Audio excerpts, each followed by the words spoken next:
panike na singlaki ng tao, asong sigbin, at mga sirena?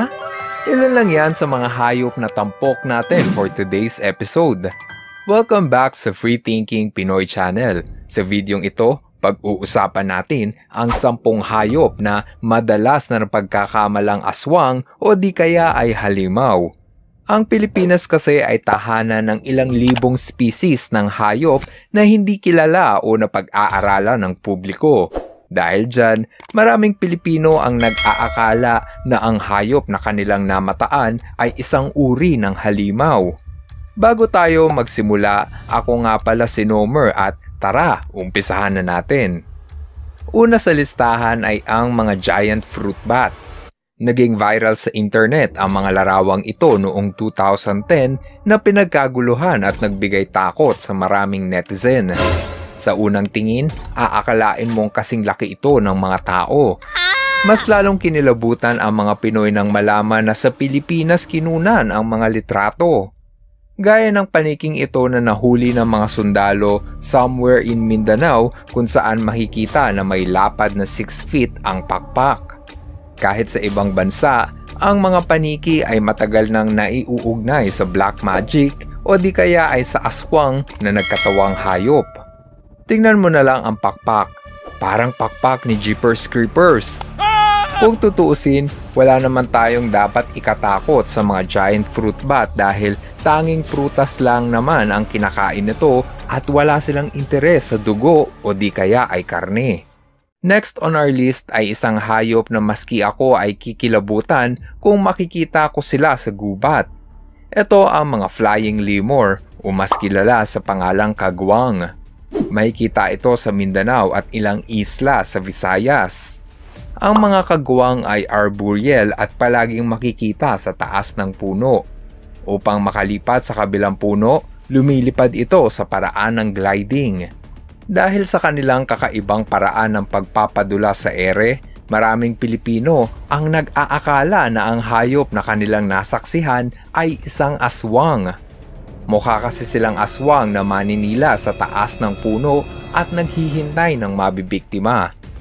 Gaya ng giant fruit bat, ang kagwang ay kumakain lamang ng prutas, bulaklak at dahon.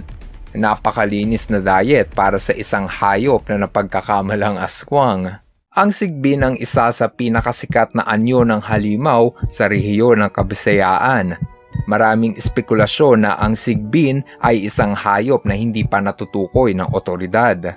Pero kung tatanungin ang mga eksperto, ang mga Philippine witch dog ang sospek sa alamat ng sigbin.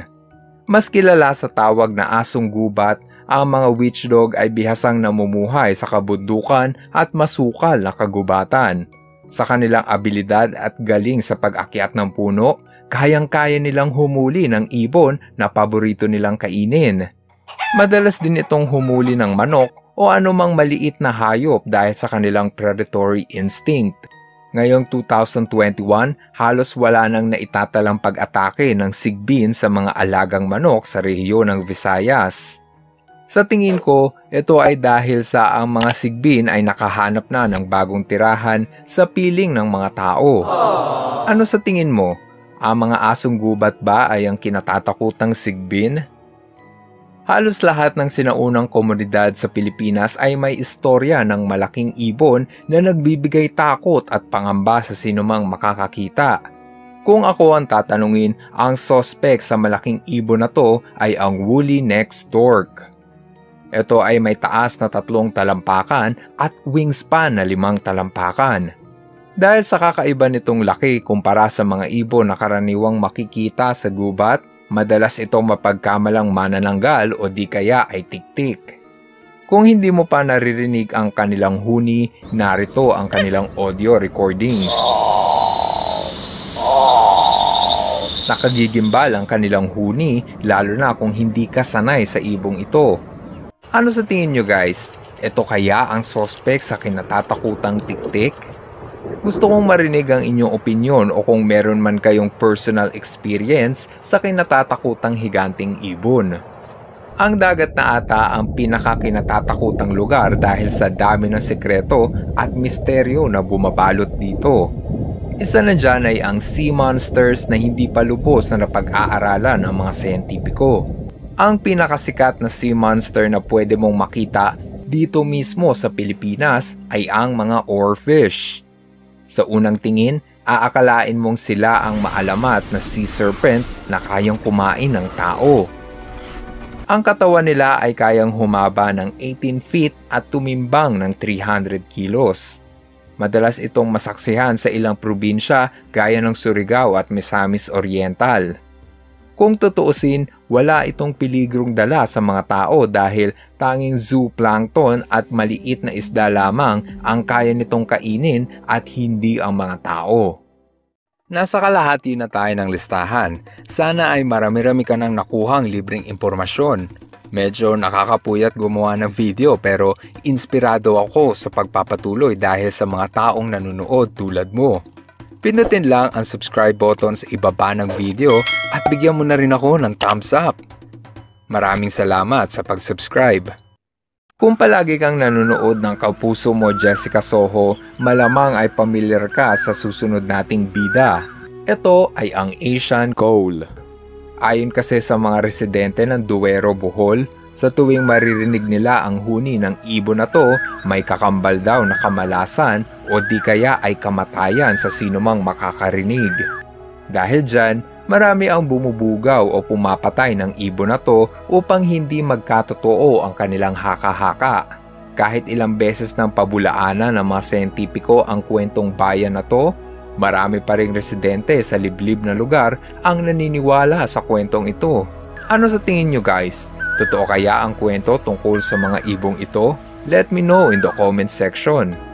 Next on our list ay ang hayop na madalas pagkamalang sirena. Sila ang mga dugong. Minsan nang nagkalat sa buong Pilipinas ang lahi nito ngunit ngayon makikita na lang sila sa piling lugar.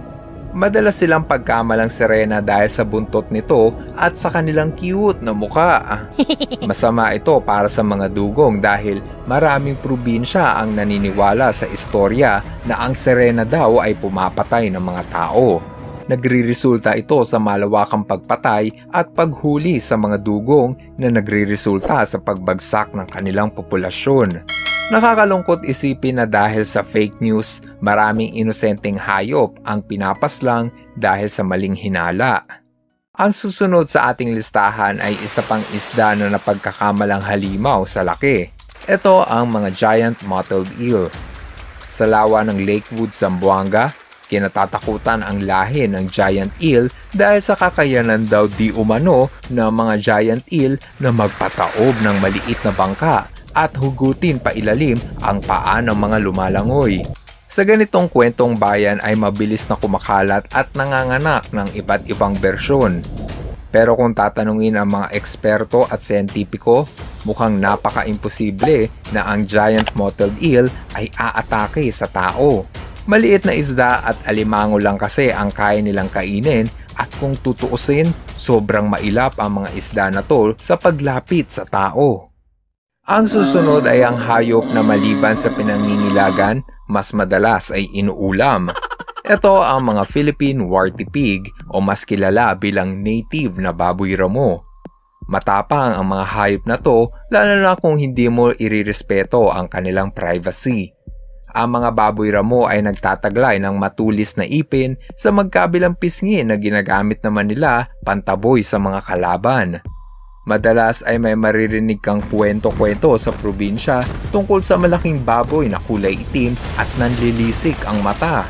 Dahil dyan, madalas na pinapatay ang mga baboy ramo dahil daw sa ito ay ang kinatatakutang aswang. Ano sa tingin nyo guys? Nakakita na ba kayo ng higanting baboy katulad ng sa pelikula? I-comment mo na yan sa baba at promise, magre-reply agad ako. Last but not the least ay ang mga kuwago. Kung naglalakad ka sa madilim na kagubatan at maririnig mo ang boses ng mga kuwago, hindi ba't kikilabutan ka rin?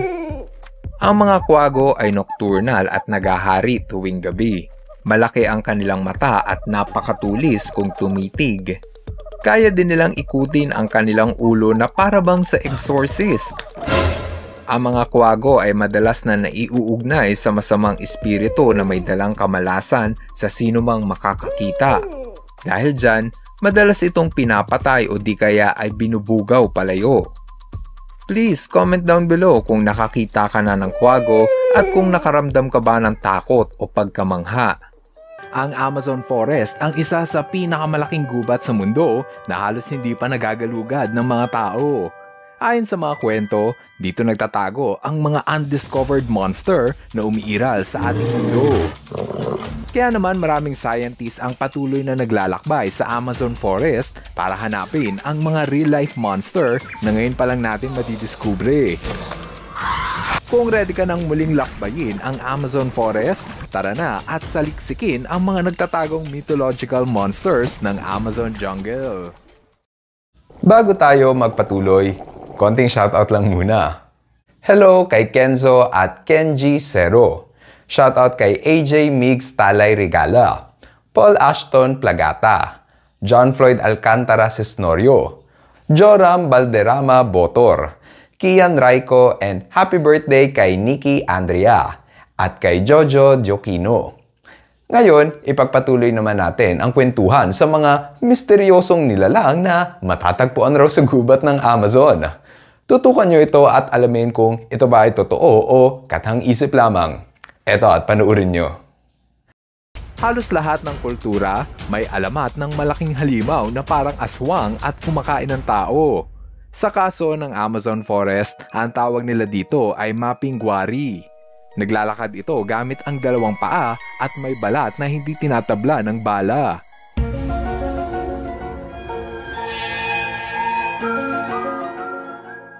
Mas lalo pa naging nakakatakot ang kanilang anyo dahil sa meron itong sobrang bunganga sa tiyan at dito nila hinuhuli ang kanilang biktima.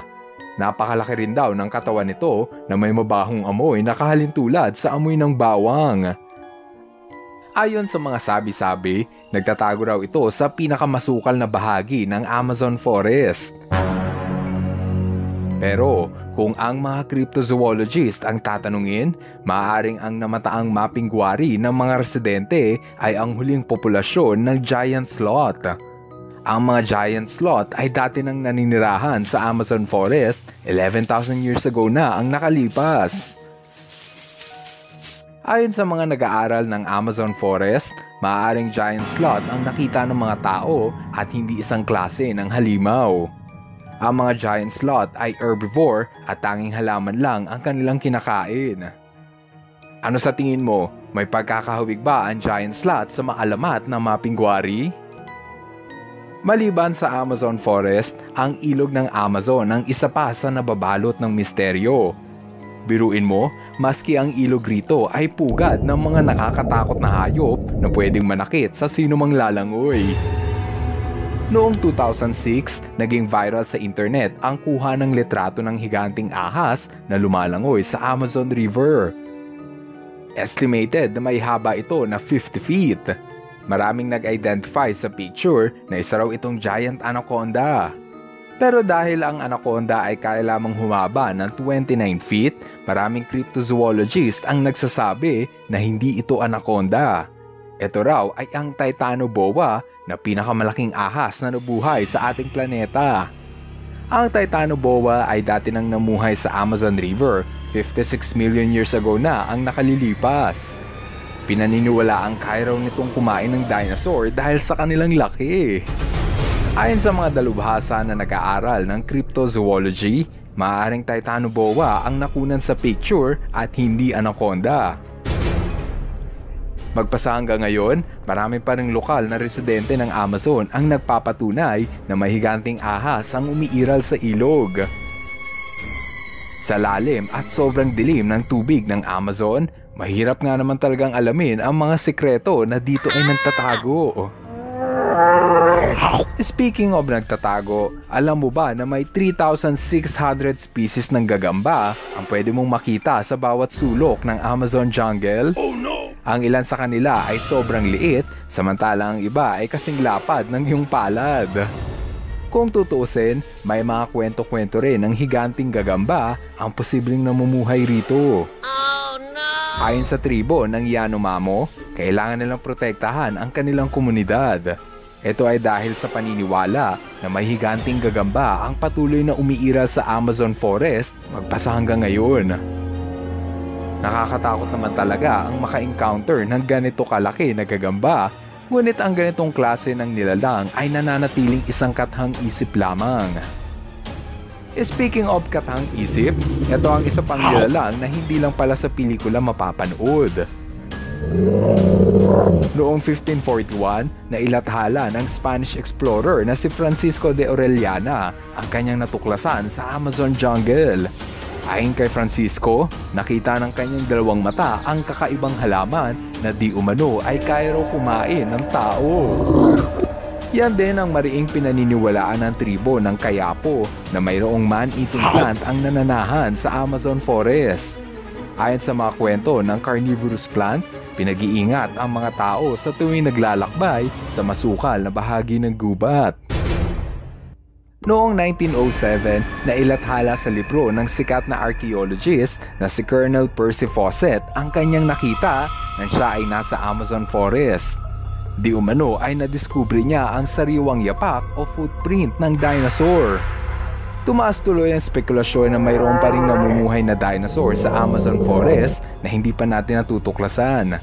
Simula noon, marami ng dinosaur sightings ang naitala sa South America. Sa ngalan ng siyensya, hindi imposible na may natitira pang buhay na dinosaur. Pero hanggat walang matibay na ebidensya, ang mga monster ng Amazon ay nananatiling guni-guni o imahinasyon. Ano sa tingin nyo guys? Totoo kaya na marami pang undiscovered creatures ang naghihintay na madiskubre sa makapal na gubat ng Amazon? Comment down below nang mabasa namin ang inyong opinion.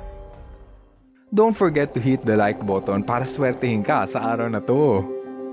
Kung tutuusin, ang Amazon forest ay tahanan ng mababangis na predator. Hindi nga lang malaki gaya ng dinosaur, ngunit bihasa naman sa pagiging hunter. Isa sa mga tinutukoy ko ay ang ocelot na 4 na beses na mas maliit pa sa jaguar. Sila ay mga arboreal at expert sa akyatan ng puno. Dahil dyan, maski unggoy ay walang takas pag hinabol sila ng ocelot. Kung ang ocelot ay miniature version ng jaguar, ang margay ay mini version naman ng ocelot. Sa husay nitong umakyat ng puno, akalain mo na sila ay isang uri ng unggoy. Meron itong mata na mahusay panghanap ng biktima sa gabi, nakahawig sa mata ni Puss in Boots. Ang kanilang paa ay binuo para makapag-navigate sa taas ng puno. Suma total, ito ang pinaka-cute na predator na pwede mong makita sa Amazon jungle. Kung hindi ka nakitaan sa margay, baka makitaan ka sa oso na to. Ito ang spectacled bear at dito hinango ang karakter na si Paddington na nanggaling sa darkest Peru. Gaya ni Paddington, ang spectacled bear ay paboritong kumain ng matatamis. Kung walang honey o marmalade na pwedeng kainin, tinatarget nila ang halamang bromeliad na isang uri ng wild pineapple. Dito sila kumukuha ng tamis na paborito nilang kainin.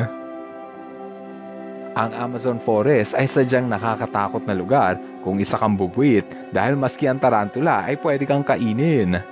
Ang video na to ay kinunan sa Amazon kung saan makikita na sa sobrang laki ng tarantula, kaya na niyang humuli ng daga. Hindi lang gagamba ang malaki rito, pati na ang mga alupihan. Ang tawag rito ay Amazon Giant Centipede at makikita sila sa bawat sulok ng kagubatan. Huwag kang loloko-loko sa gubat na to dahil maski ang langgam ay pwedeng makapanakit sa'yo. Sila ang tinatawag na bullet ant at dapat mo silang iwasan kung maka-encounter ka neto. Ang maliit na hayop na to ay may napakasakit na kagat na ayon sa mga nakaranas na mga kagat nito, para ka daw tinamaan ng bala. Yan ang dahilan kung bakit sila tinawag na bullet ants. Sa lahat ng predator ng Amazon jungle, dito ako pinaka nagagandahan. Sila ang emerald tree boa. Sa kanilang matingkad na berdeng kaliskis, angat sila sa lahat ng uri ng ahas. Ito ay mga constrictor animals. Ibig sabihin, pinapatay nila ang kanilang biktima sa paraan ng paglingkis. Mabisa ang kanilang berdeng katawan upang makapag-camouflage sa taas ng puno. Dito sila naghihintay ng biktima na magkakamaling lumapit. Kung bibisita ka ng Amazon Forest, maraming hayop ang dapat mong iwasan. Ngunit may isang hayop rito na pinakadelikado sa lahat. Ito ay ang mga lamok. Mainit at mamasa-masa ang gubat na tamang-tama para magparami ang lahi ng lamok. Ang mga lamok kasi ay carrier ng nakamamatay na sakit gaya ng malaria, yellow fever at dengue. Kada taon, may 1,000,000 residente ng Amazon ang namamatay dahil sa kagat lang ng lamok. Sinong mag-aakala na sa dami ng monster na dito ay nananahan, lamok lang pala ang pinakadelikado. Para sa huling video, mapapanood niyo naman ang mga misteryosong hayop na inanod sa tabing dagat. Medyo creepy at weird ang inyong mga mapapanood kaya siguradong magiging interesado kayo rito. Panoorin niyo. Naranasan mo na bang maglakad sa dalampasigan? Nakaka-relax, di ba? At parang nakakaingganyang lumangoy sa dagat. Pero paano kaya kung sa paglalakad mo sa dalampasigan, may makita kang mga weird at kakaibang hayop? Kikilabutan ka kaya? Marami pa kasing undiscovered sea creature ang naghihintay na matuklasan ng siyentipiko at ang ilan sa kanila ay parang nanggaling sa ibang planeta. Kaya naman sa video na to, matutunghayan mo ang 10 kakaibang nilalang na natagpuan sa dalampasigan at mamamangha ka sa kanilang itsura. Umpisahan natin sa gumagalaw na cactus. Nakita ito sa dalampasigan ng Cambodia na gumagapang pabalik sa dagat. Sobrang weird ang kanilang itsura, lalo na sa tuwing gumagalaw ang kanilang mga tinik. Ayon sa kumuha ng video, pinost niya ang video sa social media sa pag-asa na may makapag-identify sa kung anong hayop ito. Maraming netizens ang kinilabutan sa anyo ng sea creature. Mabuti na lang at may mga netizens na agad na kumontra na hindi ito alien o halimaw. Dahil ang hayop na nakunan sa video ay isa palang uri ng sea urchin o tuyom. Ang tawag dito ay heart urchin at meron din ito sa dagat ng Pilipinas. Don't worry, wala itong kamandag o lason. Basta ingat lang na hindi matusok sa kanilang tinik. Ikaw ba, malakas ba ang loob mo na humawak ng heart urchin? O di bali na lang? Number 2. Humanoid sea creature. Sa ating list, dito na ata ako pinaka na-intriga. May kita sa video ang lalaki na may hawak na kung anumang bagay na hugis tao. Ang kakaiba sa video, may kita ito na gumagalaw ng mag-isa na para bang nagpupumiglas. Ang creepy, di ba? Para siyang gingerbread man. Ayon sa ilang nakapanood ng video, maaaring isa itong kumpol ng natural sponge na may kita sa dagat. Yes, parang si SpongeBob SquarePants. Ang dagat kasi ay hitik sa iba't ibang uri ng sponge na kumakain ng plankton at bakterya. Ano sa tingin mo? Agree ka ba na isa lamang itong sea sponge o isa itong kababalaghan? Number 3. Alien sa Russia. Naniniwala ka ba na may alien? Kung oo, naniniwala ka ba na may alien sa dagat? Ang video na to ay kinunan sa dalampasigan ng Russia at umani ng samot-saring reaksyon sa mga netizens. Meron itong mahabang buntot, bilugan na katawan at mga paa na nahahawig sa insekto. Posible kaya na isa itong bagong tuklas na sea creature o isa lamang computer-generated animation? Kung ako ang tatanungin, maaaring isa itong baby na horseshoe crab. Ano sa tingin mo? Magkamukha ba? Kung hindi ka pamilyar sa horseshoe crab, aakalain mo din na isa itong alien. Pero ang mga hype na ito ay likas na makikita sa dagat at maski sa Pilipinas ay meron ito. Number 4. Buto ng sea monkey. Sa lugar kasi ng Charleston, South Carolina, namataan ng mga beachgoer ang naaagnas na bangkay ng hindi matukoy na hayop. Ang bangkay na ito ay inanod galing sa dagat kaya maaaring isa itong deep sea creature. May mga nagkomento na maaaring isa lamang itong buto ng aso, pero ang pinaka-interesting sa lahat ay ang teorya na baka ito ang buto ng pamosong sea monkey. Mga Matagal na kasing may namumuong kwento-kwento tungkol sa maalamat na unggoy na nakatira daw sa dagat.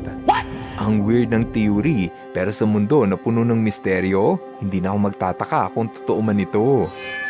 Ang cute siguro kung meron ng unggoy sa ilalim ng dagat. Number 5. Transparent na alien.